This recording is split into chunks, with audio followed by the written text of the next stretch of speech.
Hey, friendo, Steve here. And Larson. And welcome back to Going in Raw, the only pro wrestling podcast you need to be listening to right here at youtube.com/Steve and Larson. Available wherever podcasts can be found, and of course, taped live at the Twitch at twitch.tv/Steve and Larson. Coming up tomorrow, exclusive for Friendo Club TV members. We've got The Numbers Don't Lie. We're going to be taking a look and using Going in Raw math to analyze the career of Stone Cold Steve Austin. What? That's right. This should be a lot of fun. Tomorrow at 4 p.m. Pacific, 7 p.m. Eastern.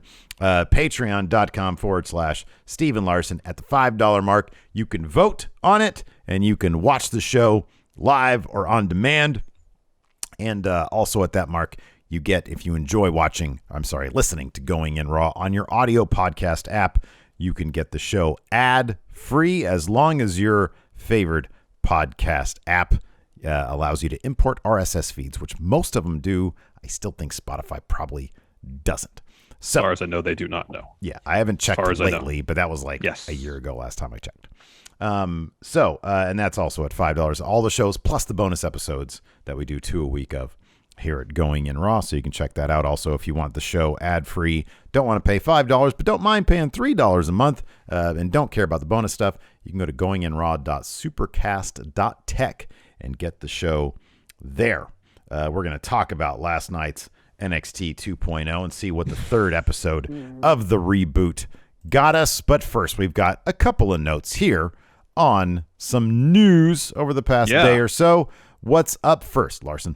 First up, so of course, we've got a Dynamite tonight. It's coming from Rochester, New York.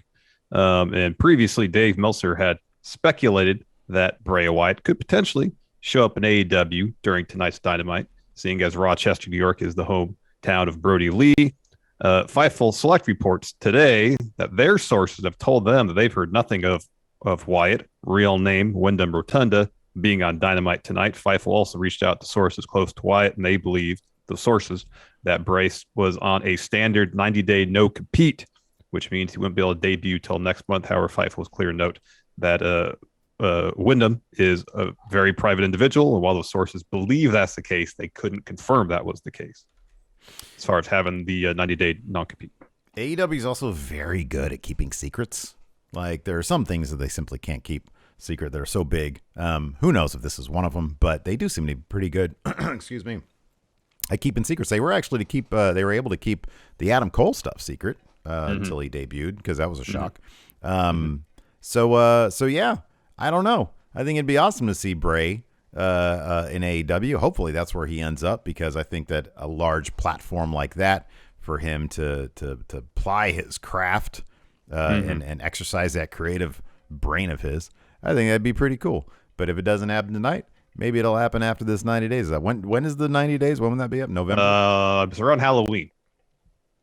Hey, man. Towards the end of October. What day is Halloween on? I seem to remember it was like on a weekend last year, wasn't it? It's on a Sunday.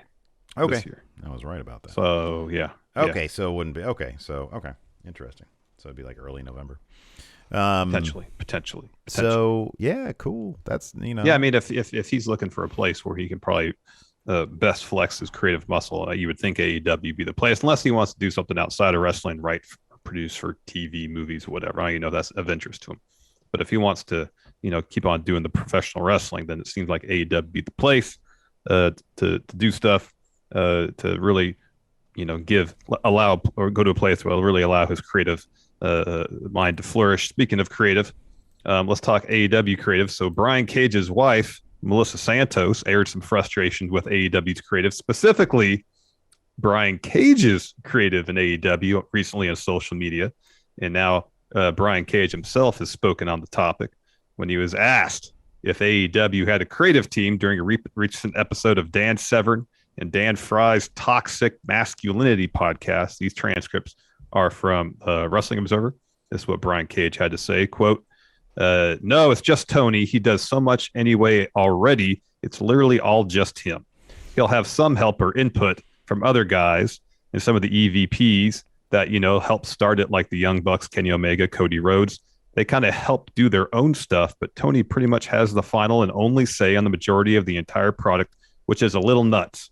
I do think that it could benefit with some of the people helping out on that. Wow. I mean, wasn't he in WWE developmental? He knows that Vince has final say on creative there. Yeah. Oh man. Wow. That's a lot right there to say about your boss. Yeah, you'd think that Tony would maybe, sit him down and be like, hey, is everything okay? No. Yeah, I mean, he goes on and says later that Tony's very approachable. You can text him, and talk, give him ideas and talk ideas and stuff. But that's cool. I mean, look, it's good to be honest. Look, you sit there and you look at what's going on, and I mean, you would think, it's kind of clear that if you're involved with something that an EVP is doing, then you're probably going to be in a good spot. They do include a wide cast of characters when it comes to stories involving the Young Bucks, Kenny Omega. Cody obviously has his own little piece of land there in AEW. We jokingly refer to it as Cody Island. Yeah. So I get that. And I here's the thing. From his perspective, I totally understand that Brian Cage was brought in. And when he was brought in, he was one of the larger names in the ranks that were available at the time. So you bring Brian Cage into AEW at the time, I think they brought him in as the Joker in one of those casino battle royals. Yeah, he won it, and he instantly got into the title program with Mox. Yeah, right, and that's a big deal. Yeah, but the fact of the matter is, now that AEW is much more established, and a lot of these WWE contracts are coming up, and or when they come up in the era that AEW is kind of a big deal, they're able to bring in guys that already have an established name and people are interested in seeing in what they have to offer. So inevitably, a guy like Brian Cage is going to get knocked down another peg every time a CM Punk comes in, a Danielson comes in, a Malachi Black comes in, et cetera, et cetera. When Bray Wyatt comes in, he's going to get knocked down. So now him and Starks are sort of in this void where this feud seemingly never, it is one of the more interesting things how this feud never ends.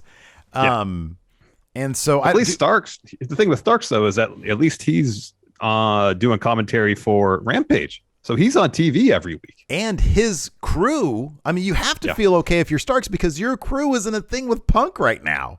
So you probably kind of figure, well, once Hobbs and maybe Hook or Taz or whoever is done with Punk, Starks is probably going to be next in line for Punk. You would think that's where this is leading to. It's possible. And he's on commentary. They clearly like Starks quite a bit. With Brian Cage, you have to be wondering, where do I fit in after this thing is done? I think that Cage has a lot to offer. If he's presented correctly, he could be in kind of a Lance Archer role, perhaps. But there's already a Lance Archer. There's already a similar Miro type. I'll go back to, and I don't know if this is how Brian Cage is feeling per se, but I'll go back to Seth Rollins' interview on Broken Skull Sessions, where he talks the entire time, during the course of his wrestling career, prior to him signing with WWE, actually prior to him turning on the Shield. It's either he didn't feel like he knew what his character was or he didn't feel like he even had a character. He basically said in his entire run of Ring of Honor, he didn't have a character. He would just go out and deliver. He was champion, but he'd still just go out and deliver in his words, generic wrestling promo. Yeah. But, because so much the focus is on the in-ring product, it's not as huge of a deal. But now that we're on, that Cage is on a major wrestling program on network or cable television, where I know AEW isn't quite as focused on, especially over the top characters in WWE, but everybody on AEW television who's focused on a regular basis has a character that we can sum up in a sentence or two. Maybe Brian Cage just needs to sit down and decide, this is who I want my character to be. Because that's kind of the thing. I don't feel like there's anything that, as a fan, beyond his in-ring work, which is good, it's very good. As a character, there's not much to latch onto.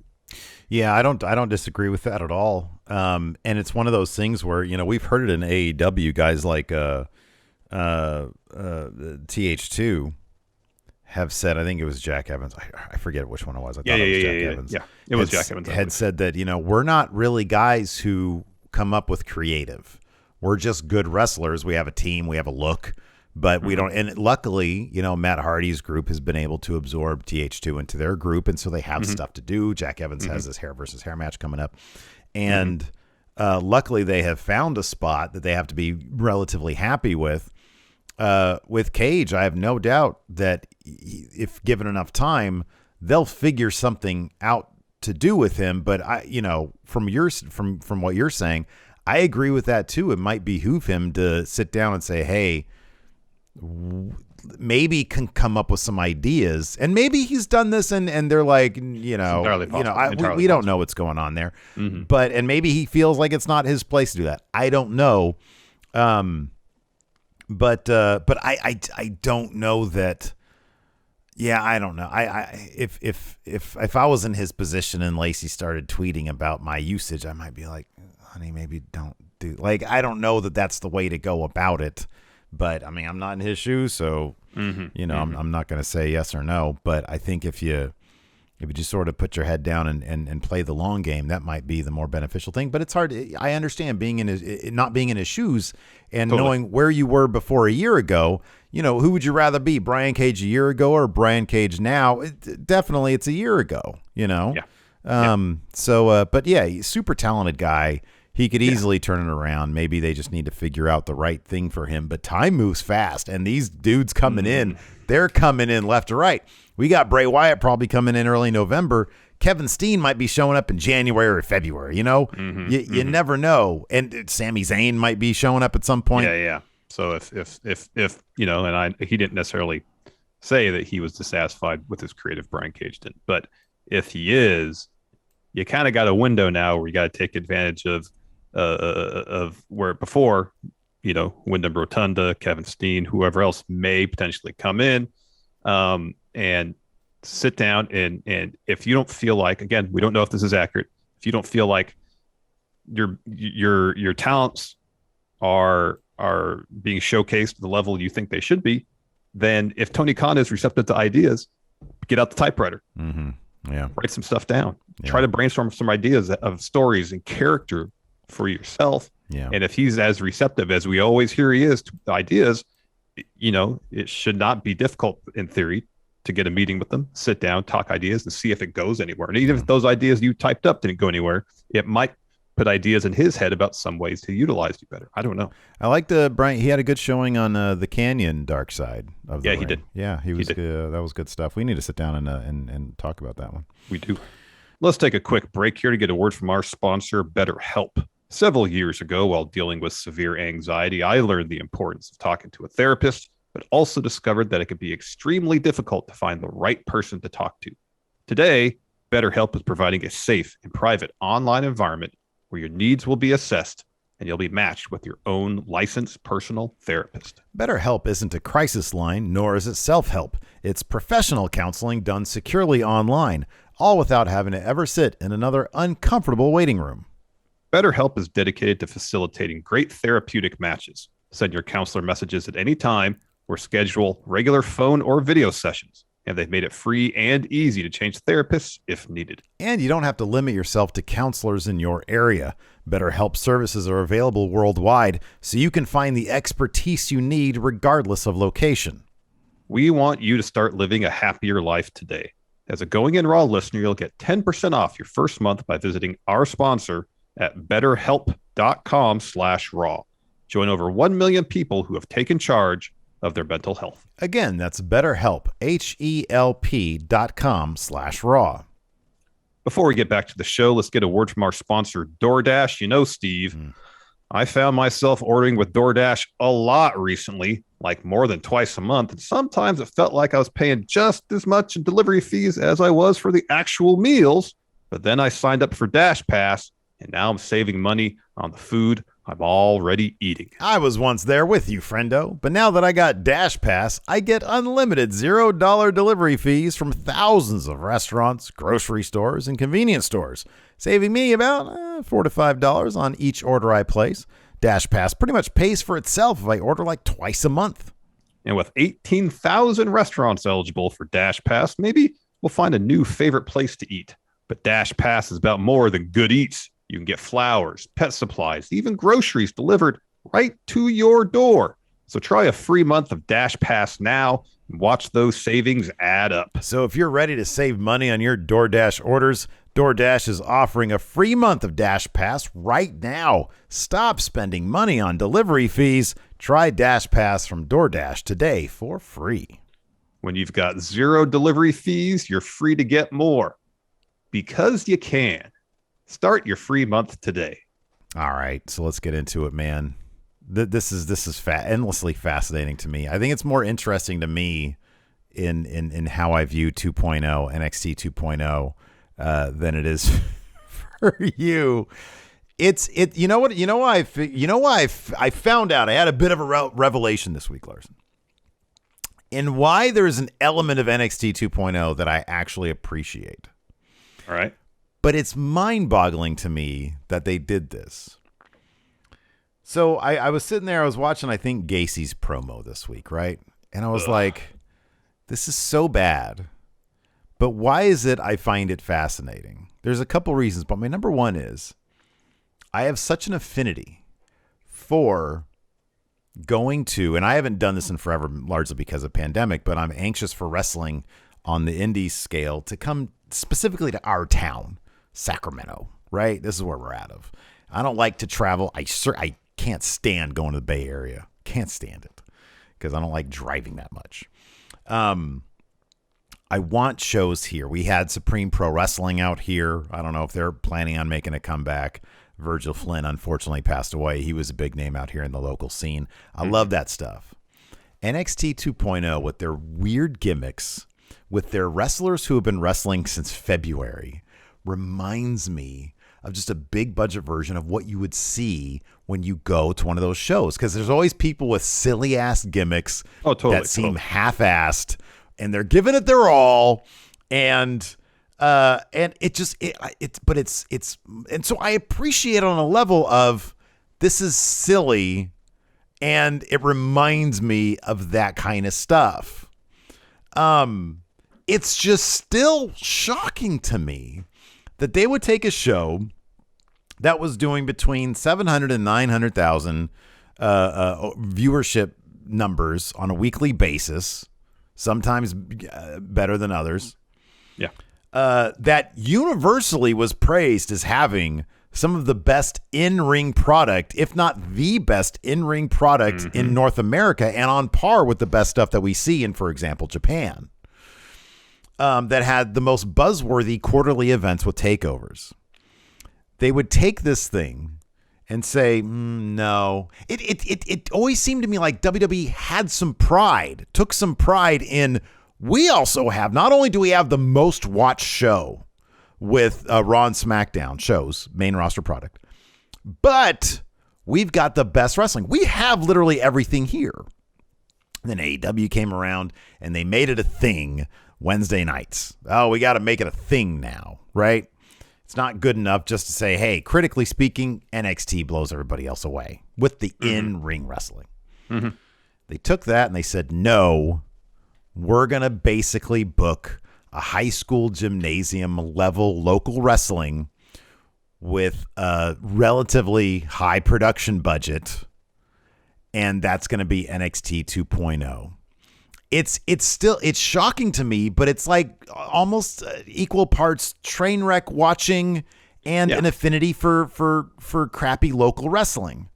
Yeah. That's what it is to me, and I can't wrap my head around the whole thing. Yeah, no, and like as bad as the Joe Gacy stuff is, and it's bad, I watch it fascinated because I want to see if it's ever going to come together, and that's the way a lot of gimmicks and stuff in this new NXT. Like that's the viewpoint by which I watch it to say, okay, is this actually going to come together? Is this going to coalesce into something, or is this another like half-cooked, undercooked idea that they put out there? And if they throw enough stuff out there, then maybe eventually some of it will stick, because right now, and yes, 3 weeks in, there's ideas there for characters and storylines. I still feel like anything right now is connecting, and you see that in the crowd. We talked about it during the pre-show. They'll pipe in cheers and you hear the audio. You're like, okay, the crowd's into it. Then you look at the actual crowd and you see this. People with their arms crossed, people on their phones. Yeah. I I really first noticed it because I'm paying attention, but really I'm just sitting here like, God, this stuff is just it's watchable, but from a train wreck perspective, like what are they going to do next? This is bad, and who's this for? It's still the question on my mind, like who the hell? I'm curious. Like we're about 15 minutes away from finding out what the latest numbers are, and it's funny because there's like maybe Vince has just figured. Maybe he has just figured we have a floor of 700 or 600,000, right? 600,000. Let's say he believes the floor is 600. So might as well do 600,000 with guys that I control outright and completely, that I'm not overpaying. It's been long known that NXT, the developmental brand, was a money loser.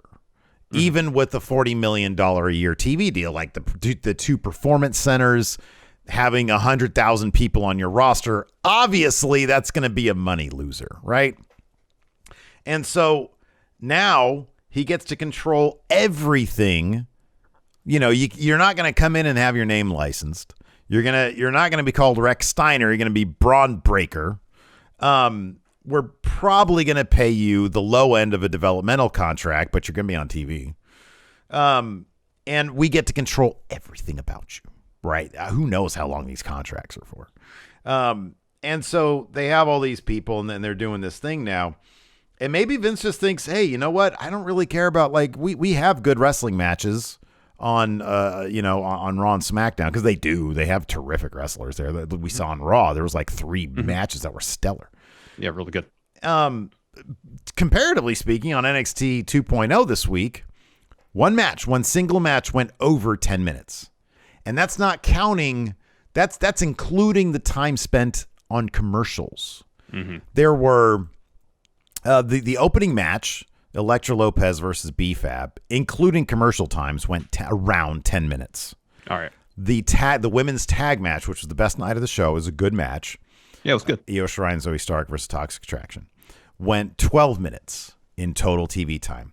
Everything else was between 3 and 7 minutes. Zion Quinn versus Oni Lorcan was around 3 minutes. Super short. Andre Chase Boa was 3 minutes.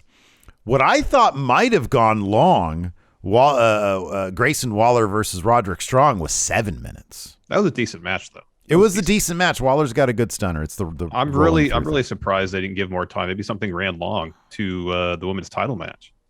That was 7 minutes. And it felt way shorter. Yeah, it felt really short. And then I was actually kind of surprised that Ridge Holland versus Kyle O'Reilly only went 5 minutes. You'd think that Kyle O'Reilly could carry, and I think he could carry a match that was 10 minutes of that caliber, because like they had been high on Kyle O'Reilly, but clearly he's probably making his way to main roster. I don't know. But I don't know. I just, it's a fascinating, it's still to me a fascinating experiment in just how balls out different it is from what came before it, and just how they're just throwing shit at the wall. Like, this is literally just a brand, dude, where they're just throwing so much different shit at the wall and seeing what sticks.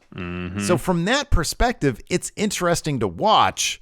And it's also one of those that's just fascinating and hilarious to watch from the perspective of, look up the WWE NXT hashtag on Twitter and see, like, people observe it in real time as well. And, there's a lot of great jokes out there. There's lots of great memes out there, just because it's so bizarre. And there's like this other subset of people who are like, yeah, this is what NXT should have been the entire time, which is great.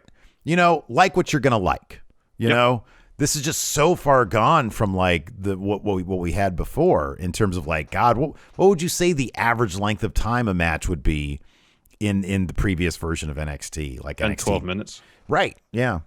Yeah. And I mean, there were short matches before, but you were always pretty much guaranteed to get at least 3 matches that were probably 12 minutes or so. Or 15 even, long like usually main event would be 12, 15 minutes. Yeah. So now that's the outlier, to a degree. It's strange. They're trying a bunch of different things. Who knows? Who knows what's going to work? Who knows if any of it's going to work? Who knows if they're gonna recognize if something's working, you know? Yeah. Because especially when they're piping in this crowd noise, you know, one of the essential things about pro wrestling, again, Seth Rollins mentioned this, the Broken Skull sessions, is, you know, you can read the internet to get feedback, but there's only one way to get instantaneous feedback, and that's from the fans there. Yeah. And if the fans there are not reacting to what you're doing on a consistent basis over the course of several weeks, that's going to be a problem. Yeah, you can cover up for the TV audience to a degree by piping in cheers, but unless you get some real time feedback and absorb it and be critical about what you're doing, you're not going to give yourself any real direction about how to take NXT 2.0 forward. It's going to be the same, just throwing crap at the wall and hoping something sticks, you know? I don't know how much. Yeah, I'm legitimately interested to know if they, and when I say they, I mean the people at the top of creative, Vince McMahon and Bruce Pritchard, if they look at this and they just think that, hey, we've been doing this so long, and this might be an obvious answer, they just think we've been doing this so long, we know better.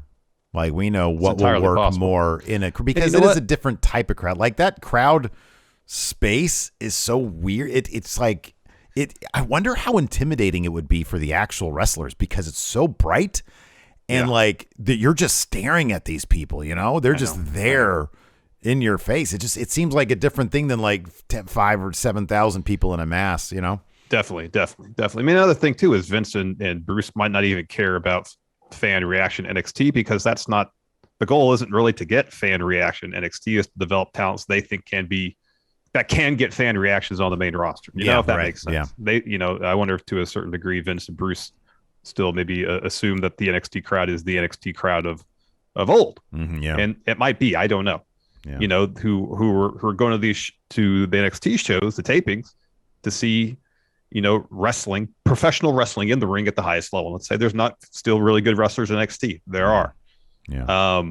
But, you know, obviously the product they're watching now is vastly different from what it used to be. Yeah. And who knows?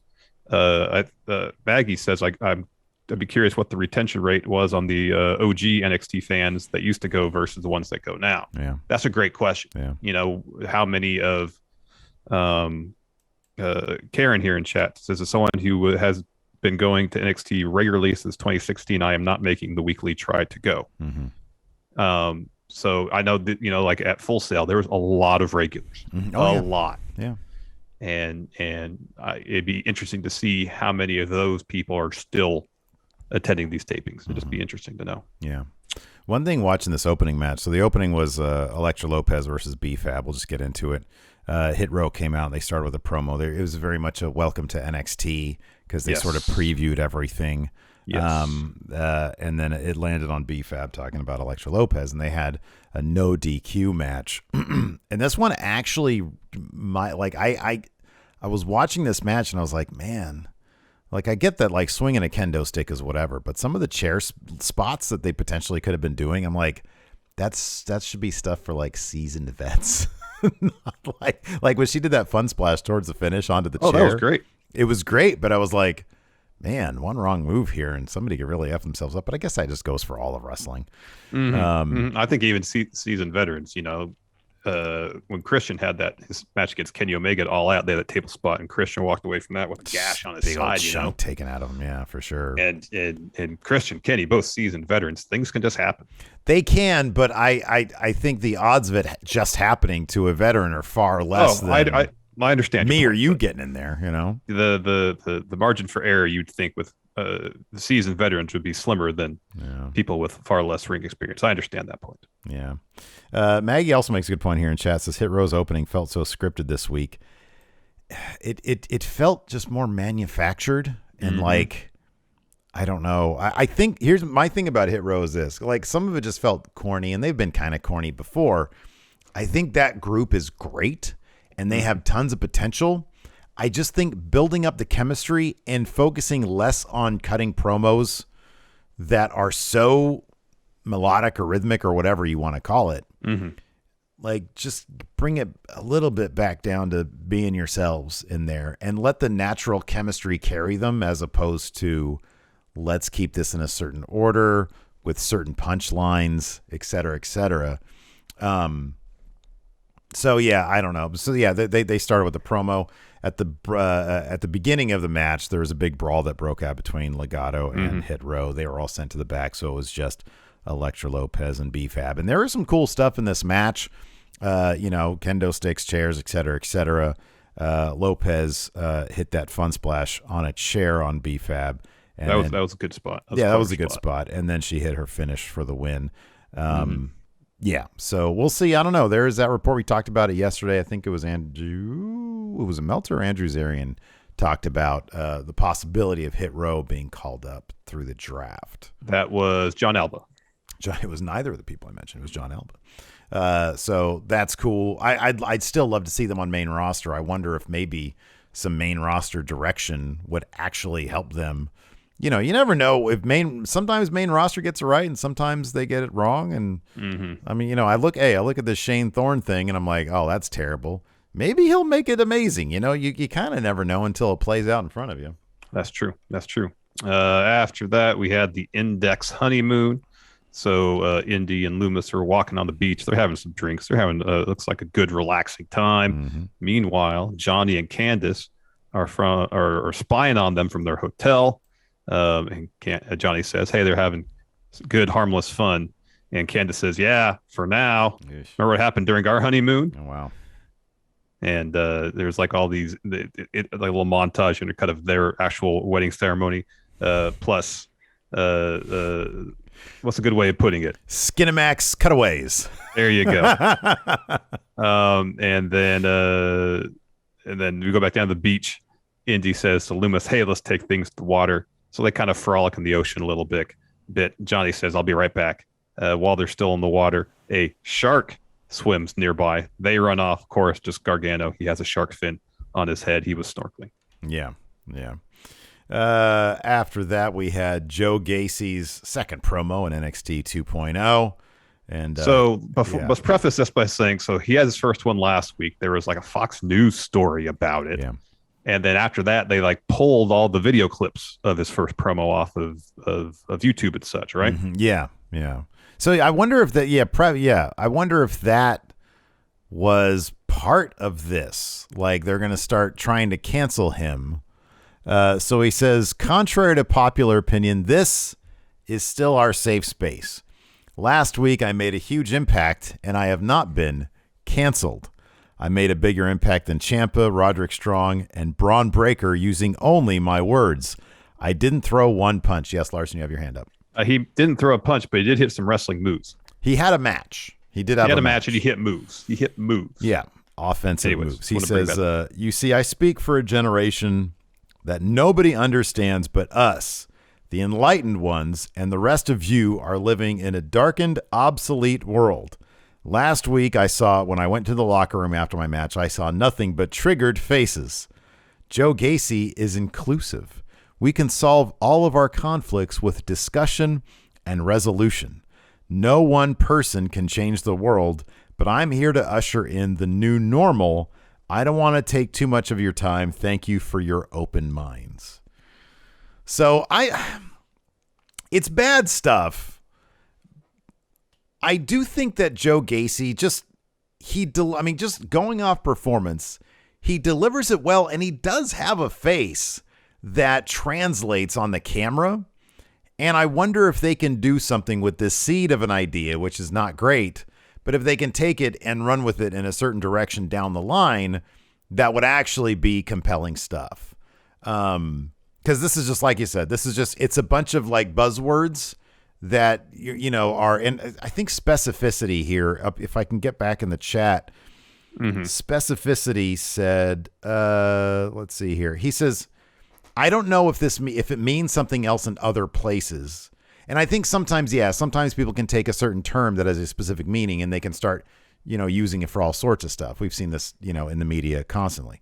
He says, but in my high school, safe spaces were rooms or areas where LGBTQ students could go and not have to worry about being bullied or discriminated against. And to make fun of that is just ignorant. And I agree with a lot of this stuff, is that it encourages the worst in the kind of stuff we see largely in right-wing media, where it takes something that is meant to be, it's meant to, God, what is the word I'm looking for? It's meant to be beneficial for certain people in society who are marginalized. And it makes it twists it into verbiage that is toxic. And I think when you're dealing with that in something as silly as pro wrestling, you run the risk of making that even worse. Yes. That being said, I think Gacy, as a performer, strictly as a performer, might have something where you can turn this away from what it is and into something that could be compelling. And I hope that they go that direction.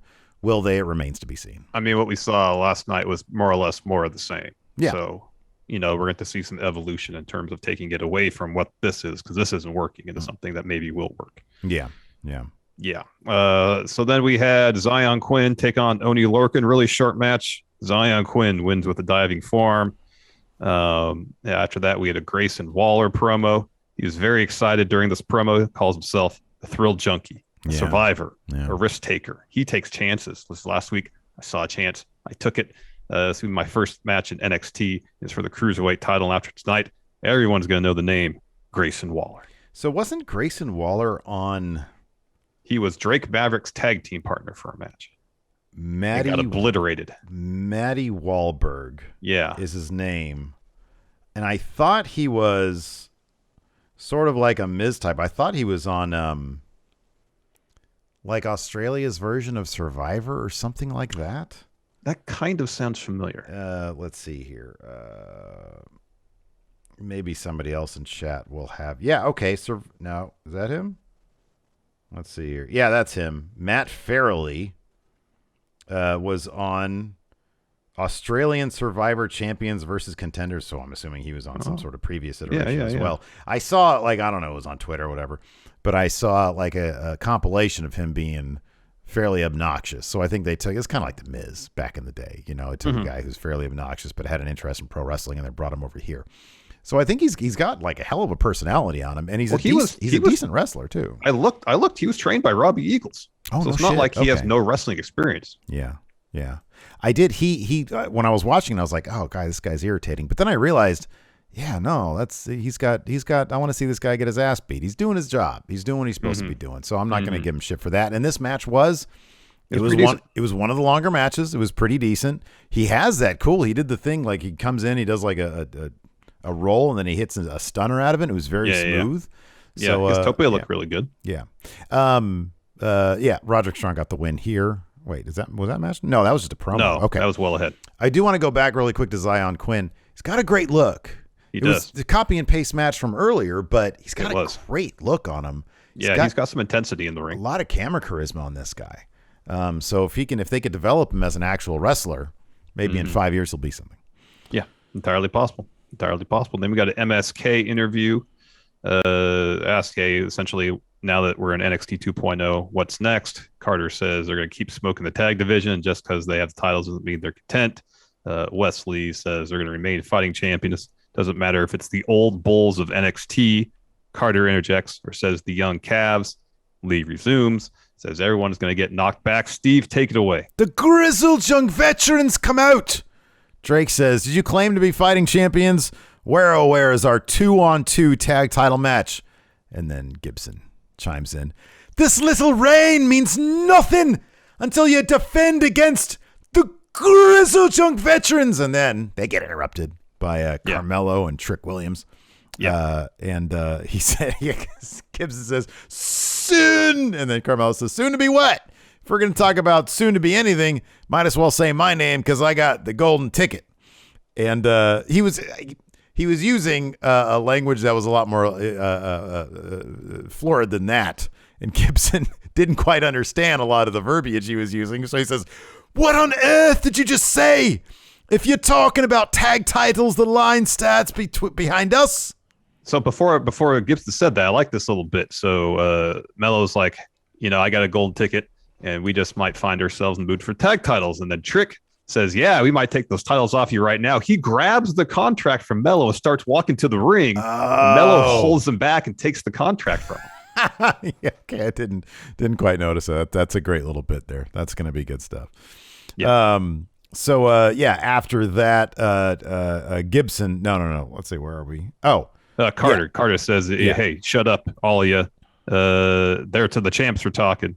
And then Lee tells Carmelo and Trick they can come for the tag titles, but they're going to learn real quick what grizzled young veteran seems to have already forgotten. And then Carter says they've proven they're the better tag team, but hey, grizzled young veterans will face you again anyways. And then Briggs and Jensen come out. Dude, this is honestly one of my favorite things to watch because Briggs is clearly trying to be something so desperately that he is not at all. Like, I don't know who this Jensen guy is, but he actually seems... Old Buchanan's son, that's who he is. Oh, okay. He actually legitimately comes off as a guy who sits in the back of a truck and drinks beer. All right? He actually seems authentic, the genuine... not Brand X. Mm-hmm. Briggs has like this perfectly ironed flannel sleeveless shirt. I know. His hair is like perfectly coiffed, and he's like, "Yeah, me and my brother Jensen were backstage and they said, drinking some brews. Oh yeah, we're about to open some beers. We're about to open some beers." And it's the most fake shit I've ever seen, but he's trying so hard. But it's like, dude, you clearly do not know what you're talking. I don't know what you're drinking, but you're not sitting in the back of any truck or going into any dive bar. You probably don't know a lick of country music or whatever it is you're supposed to know about. It makes me laugh so hard because it's like, dude, you know, if you were to do like if you were to look on Amazon or go to Spirit to the Spirit Halloween store and look up like country music fan as a costume, you'd get him in the picture. Yeah. So Brandon Thurston has the ratings for NXT last night. Let me guess. Oh, 630. Sorry, go ahead. 655. Okay. Demo of 0.14. So that's down. Total viewership down 12% from last week, and the demo number is down 30%. That's back to where it was in the final episode of 1.0. Yeah. I don't know what the total viewership was for let me see. This is interesting stuff just because we're curious about, obviously ratings affect directions of shows. If NXT 1.0 was doing 1 million plus every week, they would never have been canceled. That would never have happened. I am curious. Ratings 2021. Let's see if there's like an actual. Here we go. Complete NXT TV rating and viewership. Let's see. Here we are. 2021. So the 7th of September, which was the last taped episode of NXT 1.0, was only 601,000. With a 0.14 in the demo. The demo number was that demo was the lowest. Boy, the July 27th and August 3rd episodes were down to 520,000. Mm-hmm. But before that, what did you say it was this week? 655. 655. Yeah. I mean, that was on the low end of average for the majority of the summertime prior to that, like in July and June. Yeah, I mean, that was sort of I would say on the low end of average, even going back further. When did it land on Tuesdays? When did they put it on Tuesdays? It was earlier this year, I thought. It was early this year. I don't know the exact date. On the 13th of April, it was up to... And no, the 20th of April is up to 841 total viewership. Here, let me check. But yeah, it rarely got as low as a 0.14. So April 13th was the first episode on a Tuesday. That's why. Okay, so it got 805,000. The next week it did 841, but then it started to go down, and then it sort of cratered at 636 on the 29th of June with a 0.13. And then it started going back up, and then it did really terribly the 2 weeks, July and August. I'm not sure. Maybe there was some... No, I don't know what that would have been. July and August, yeah. The end of July and the beginning of August. That's not... There's no... Like, the NBA finals are over. You know, there's no playoff sports right about then. Yeah, I don't know what that would have been. There might have been a reason for that. Because then after that, like the next week, it did 751. Maybe that was a themed episode. But, yeah, I don't know. That it jumped up by 230,000. There had to have been a reason for that. Yeah, there had to be something. Anyways, going back to Briggs and Jensen, they heard the talk about the tag titles. Trick basically tells him to get out of there. Jensen says, if I remember correctly, I woke up this morning and promised myself that if someone looked at me sideways, I'd pop him in the mouth. Wow. And he says, that's you. And so they get into a brawl with Mello and Trick. Meanwhile, MSK starts brawling with the Grizzly Young Veterans. They stand in the ring, stand tall. Patrick Olivas says those 2 weeks when they were preempted and went to Sci-Fi instead of being on USA. Oh, okay. That's why. That makes sense. Thank you, Patrick Oliva. Thank you, Patrick. Appreciate it. That explains it. After that, we had Raquel Gonzalez interview. She says Frankie is a good opponent, but unfortunately, she's going to have to add her name to the list of everyone she's defeated. And then pretty soon, Frankie's going to learn, as she's about to finish that sentence, Gigi Dolan, JC Jane, Mandy Rose walks through. Mandy stops, says, hey, that belt looks good on you. It'll look even better on me. And then they leave. Yeah. After that, we had that tag match, Toxic Attraction versus Zoe Stark and Io Shirai. Like he says, it's a good match. You know, look, I don't know much about JC Jane prior to NXT, but you got 3 other wrestlers in there who are pretty damn good. Io Shirai is like one of the best wrestlers on the planet. So yeah, you got to figure this is going to be a good match. They went 12 minutes. So, longest match on the card last night. Io Shirai. Go ahead. JC Jane's been wrestling 5 years. Oh, okay. It's more than just since February. And Io Shirai ends up picking the win over JC Jane. Yeah, it was a solid match. It was pretty good. Next, we got a Braun Breaker video package. He's pretty high energy. Well, that's what he says. Yeah, I'm 3 things: high energy, high intensity, and I don't know, high on coke or something, whatever. Something else. I don't know. He says the last 2 weeks is like he was shot out of the cannon. Yeah. He knows the locker room is full of studs. I'm a white knuckle thrill ride. Yeah. If you want to get a friend, get a dog. Well, he says, I'm here to whoop ass. If that's harsh, I don't give a shit. I don't give a shit. If you want to make friends, get a dog. I'm here for the NXT title. Hey, Ciampa, I'm not a patient guy. Hey, he said about twice as fast as I did. Oh, yeah, 3 times as fast, man. It was kind of great. Yeah, man, I don't know. This guy, look, Braun Breaker, is he going to be anything more than a meme? I know a lot of people love him but I think kind of because look, Scott Steiner, the Steiner brothers were innovative wrestlers as a tag team. Yeah. Innovative. Scott Steiner as, what did he call himself when he first came out? White Thunder? Yeah. That didn't last long. Big Bad Booty Daddy. Freakzilla. He was great because he was a meme. He wasn't great because it was like, oh, wow, name a stellar Scott Steiner solo match. He was great because he was a meme. Is Braun Breaker going to be more than that? Here's the one thing that stands out for amongst the 2.0 talent that makes Braun Breaker stand out. He seems the most genuine in terms of the gimmick. Like, I just feel like this is who he is. He's probably a high energy guy. Yeah. And that's his character. Yeah. High energy guy who's ambitious. Yeah. That seems to be maybe who he is. I mean, just in terms of his presentation, it feels more genuine than, like, I think Andre Chase is doing about as good as he can with the gimmick. Yeah, sure. But I don't feel like there's a whole lot genuine about it. You know what I mean? Yeah. It's a comedy bit. Yeah, sure. It's a comedy gimmick. And a lot of these newer gimmicks, I don't feel like are, like the Joe Gacy thing. This feels like, I don't know if he's thought up of it. Someone backstage thought up of it. I don't know. It just feels like, hey, why don't you give this a try?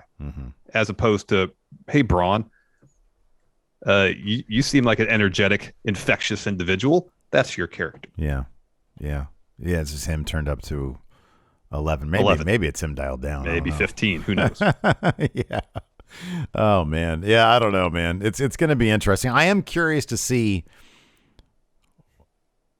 I really hope for his sake Ciampa gets ported over to Raw. I really hope he does. In the draft. Just lose the title and go. And then we'll see what Braun can bring in matches against guys like Von Wagner, who kind of look like, I mean, hey, he gave like a half-ass Rainmaker last night. Yeah, I mean, he comported himself fine in the 4-way match crown a new champion the first episode. It wasn't like, he didn't blow me away, but when you're in the ring with 3 other guys who are some of the best wrestlers in the world, he held his own all right. I think that's probably why they put him in the match, because, okay, of the 2.0 group of talent, maybe he's the most ready from an in-ring perspective to be in that kind of match. Von Wagner is. When you got can a 2.0 guy and a 2.0 guy have a 12-minute match and dazzle us? That's going to be the real question, and we won't know until they do whatever the hell it is they're going to do on takeovers or whatever. I don't even know if that even happens anymore. Who knows? So yeah, I don't know. We'll see. Remains to be seen. We had Andre Chase versus Bubba. Before that, we had a Ciampa promo from his gym. He FaceTimed in. He sort of puts over Braun, but he says he's going to drown in an ocean of inexperience. So we'll see how that works out for him. Yeah, we'll see how that works out. After that, we had Andre Chase versus Boa, another 3-minute match, which is kind of surprising because these guys can probably put on a longer match than that. Chase wrestled in his university gear, which was really sticking to the gimmick. Boa got the win, though, when Mei Ying misted Chase. Boa was able to... Did he hit his finish? Is that what happened here? Yeah. Okay. Yeah, it's kind of the reverse DDT elbow drop thing. Yeah. That's what it was. Second bit about Index's wedding. So Johnny is talking to Candice. Says, the shark scared him away. And Candice says, well, where did they go? And Johnny says, to their room. And Candice responds, well, you know what could happen in their room. And she looks down. She's pregnant. Yeah. She's showing a little bit. Yeah. And John says, I need to make sure that they have protection. So he goes and finds the maid, asks if she can open their door. And she's like, yeah, sure. And so he starts going through their stuff. And then he finds a long string of prophylactics. Yeah, man. In Loomis's luggage. Yeah. He hears them about to come in the room. He goes and hides in the closet. And then Indy's like, all right, let's do it. And they get to a pillow fight. Yeah. And it's very loud. She's making orgasmic sounds as Dexter is hitting her with pillows. Yeah, and John can't see it, so he assumes they're banging. Yeah. So Indy says, it's time for a nap. They fall asleep. So John, and they do the dream sequence transition to show that time is passing. Like, no, that's dream sequence. Yeah, right. This makes me feel like this is a dream that someone's having. Yeah, you got to do the clock swipe. You got to do because the wipe, clock, yes, the wipe indicates passing of time. Yeah. Yes. So John leaves the closet. Loomis wakes up, gives him a huge thumbs up, and out of his robe, even more prophylactics. Just a ton of condoms. Yeah. Yep. Not going in raw, Dexter Loomis, but looking to bang quite a bit.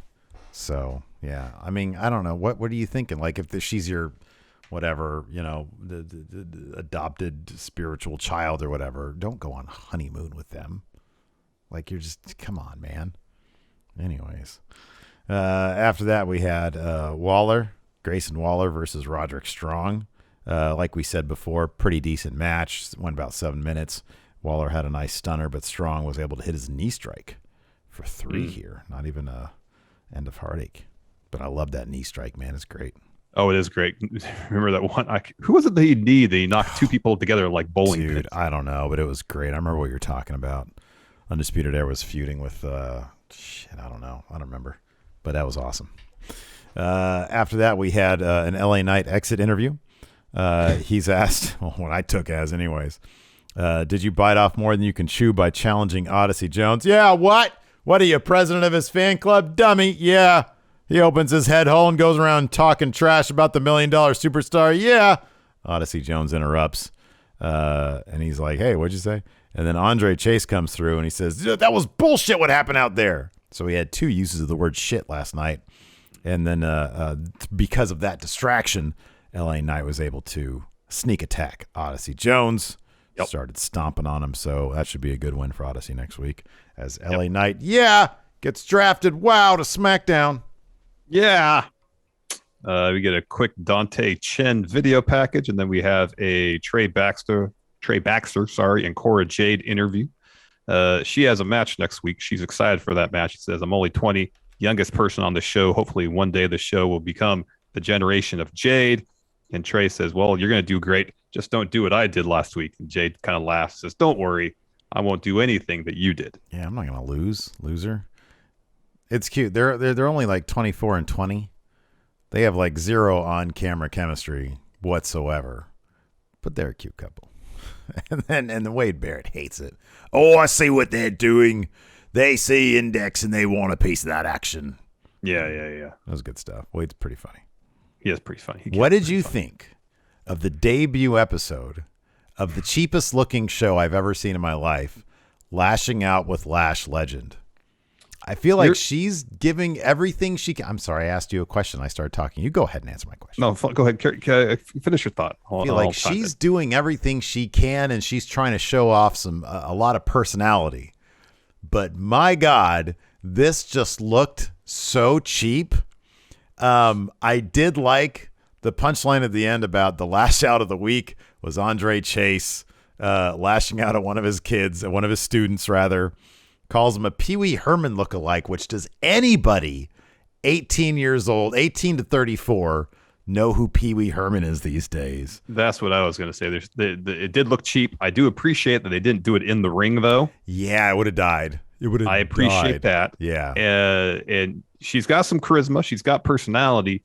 For the most part, the writing failed her, though.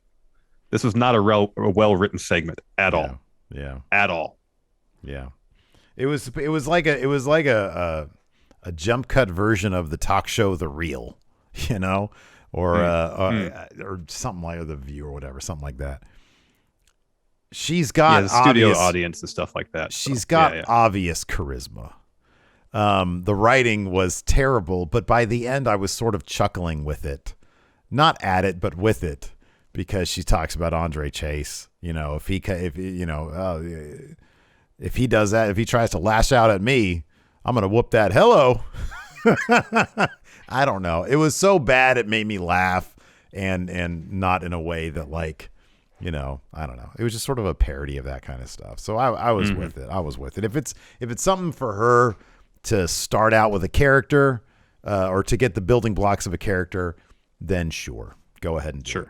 Sure. Next, we got Ridge Holland versus Kyle O'Reilly. So Kyle O'Reilly attacks Ridge during his entrance. Pete Dunne comes out, joins the fight. Refs break it up, go to commercial, come back. At one point, Kyle O'Reilly has the upper hand. Pete Dunne gets on the apron to try to distract him. Instead, Ridge picks up Kyle O'Reilly. Kyle escapes, pushes Ridge into Dunne, which knocks Dunne off the apron. And then Kyle O'Reilly rolls up Ridge Holland to get the win. Pete Dunne and Ridge then attack Kyle O'Reilly after the bell. And Von Wagner comes out to make the save. He and Kyle O'Reilly clear the ring. We're getting a tag match next week, I'm guessing. Yeah. Our chat is lighting up with people saying, yes, they are fans and know of Pee Wee Herman. I didn't realize he was a generation spanning icon. I stand corrected. He is apparently a relevant a reference to make. There we go. So go ahead. Go have at it then. All right. Speaking of have at it, Steve, have at it. Next, we had Tony D'Angelo promo. Oh man, why did I not put this in my notes? Hold on. How did you not put it in your notes? No, you know why? I know exactly why, because I was texting you and the Enforcer.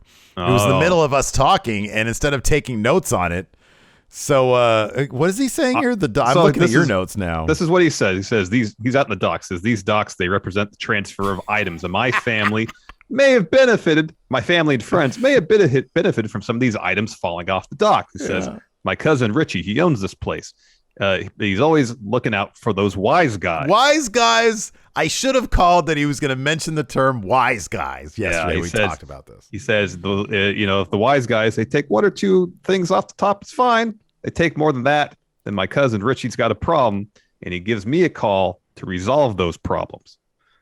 And they get a graphic next week. Tony D'Angelo making his NXT 2.0 debut. One of the funniest tweets I saw, I forgot what it was, but I saw a couple like these. What if he's like an in-ring prodigy? What if he comes in and he's like the Kenny Omega, the next Kenny Omega? I'm rooting for this guy. Describe his entrance music, please. Is it a mandolin? What's the string instrument they use at the beginning of every sort of? Yeah, like the Godfather theme. Yeah. What is that? I don't know what that is. Yeah, mandolin's the short scale stringed instrument. Yeah. Fear and Loathing, by the way. Fear and Loathing had the best idea for his debut. And I hope I have it here. Let me see if I can look. I gotta. Hopefully, I'm following Fear and Loathing. But he said what they should do. Here we go. Let's see if he tweets a lot. Yeah, Fear and Loathing tweets a lot.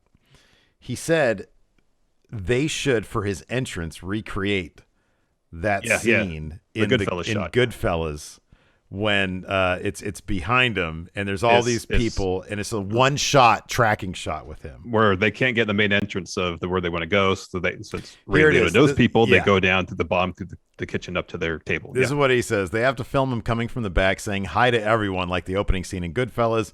For the entrance, it wasn't the opening scene, but he says there was Dexter the Killer, who's Indy's husband in Austin 2 times, who's got that name because he, gonna get the papers.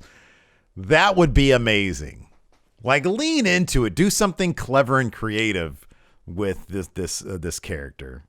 But yeah, man, hopefully he's just gonna be a crazy good wrestler in there. Ring technician, ring technician, Zack Sabre Jr. 2.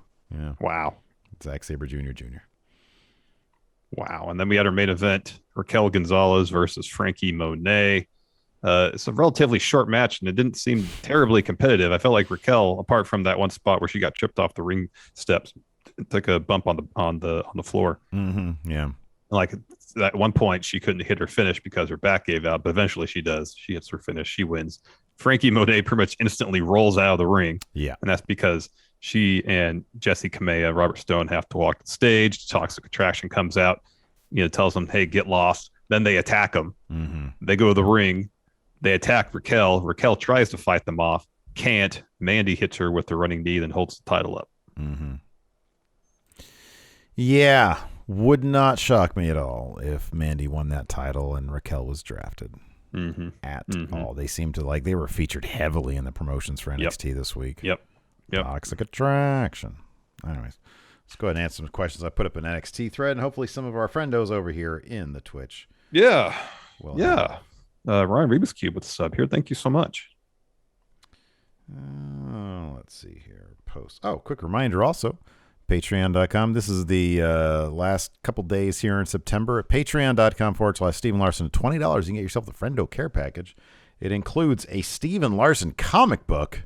That's right. We put out a comic book, a bunch of stickers, and an 8x10 signed, autographed, if you will, by Steve and Larson. Moses Opposes says, who do you think has the highest ceiling on main roster, Kyle O'Reilly or Roderick Strong?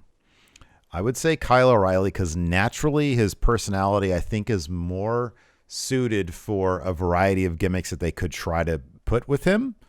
And I think Roderick Strong, although I think he's I prefer Roderick Strong matches, but they're both excellent in the ring. I just don't know. It takes a lot for Roderick Strong to get the personality stuff out. I feel like heel Roderick Strong has tons of personality, or at least Undisputed Era he did. Some of the funniest bits Undisputed Era did involve Roderick Strong. Yeah, I don't disagree with that. Yeah. It has to be a very specific thing with him. Yeah. Like now, he doesn't really need to have a character now.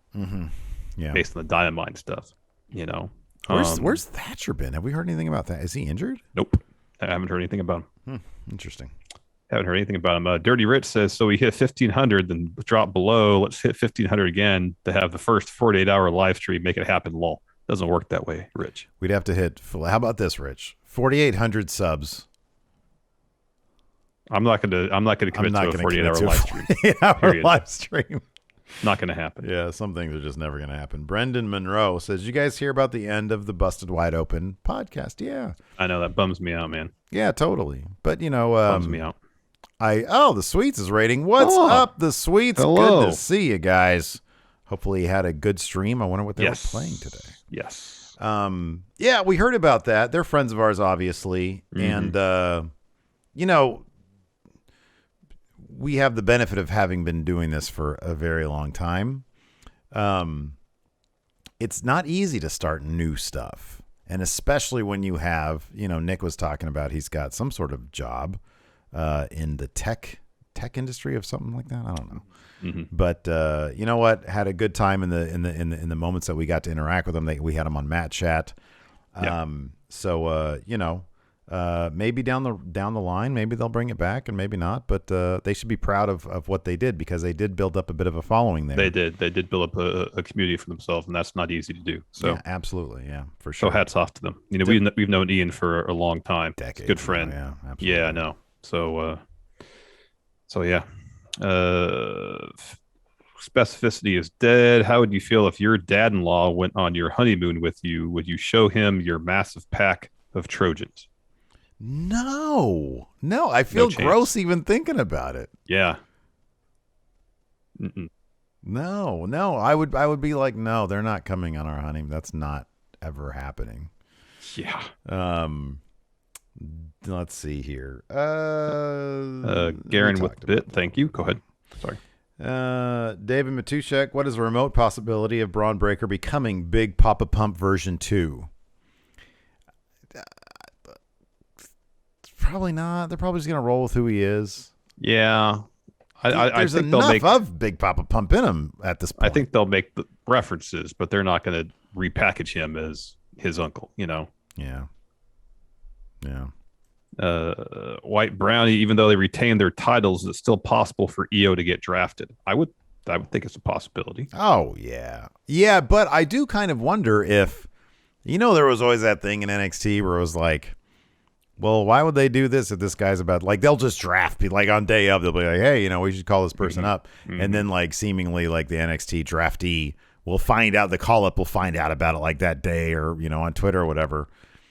That might be less of a thing now if it is directly, sort of Vince and Bruce or whoever is, maybe they'll know more. Maybe not. I don't know.